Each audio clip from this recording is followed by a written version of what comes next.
তো তখন বেজেছিল রাতে 2:25, আর আমরা একটা খুব লম্বা ভিড়ের মধ্যে ঢুকে পড়েছিলাম, যে ভিড়টা যাচ্ছিল সুরুচি সঙ্গের প্যান্ডেল দেখতে।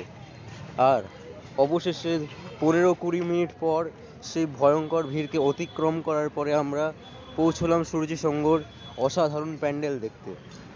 অসাধারণ কারণ সুরুচি সঙ্গর থিমটাই কিছু এমন ছিল।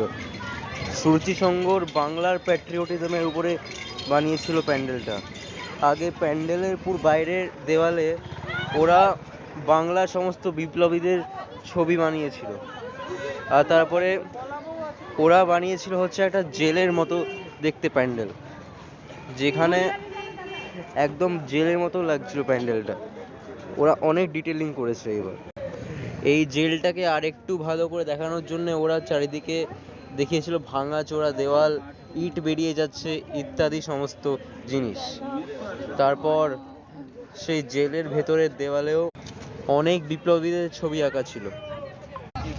জেলের ভেতরের রুমগুলোতে ওরা অনেক বানিয়েছিল, অনেক স্ট্যাচু। সেই স্ট্যাচুগুলো ছিল ব্রিটিশদের রাজত্বে থাকা সমস্ত গভর্নর জেনারেলদের স্ট্যাচু।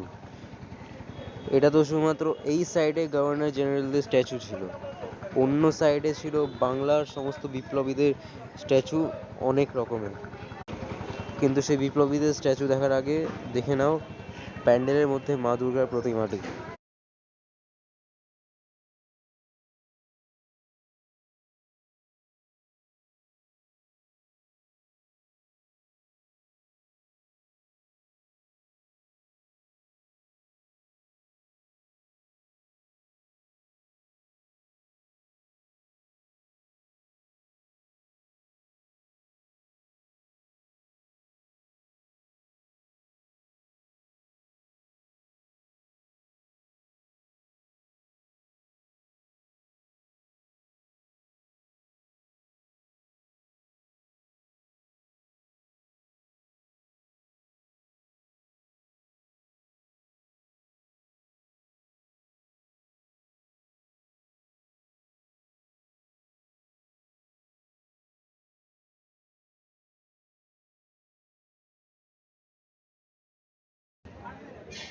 এবার আমরা চলে গেলাম বিপ্লবীদের স্ট্যাচুগুলো দেখতে। এই যে সমস্ত বিপ্লবীদের স্ট্যাচুগুলো,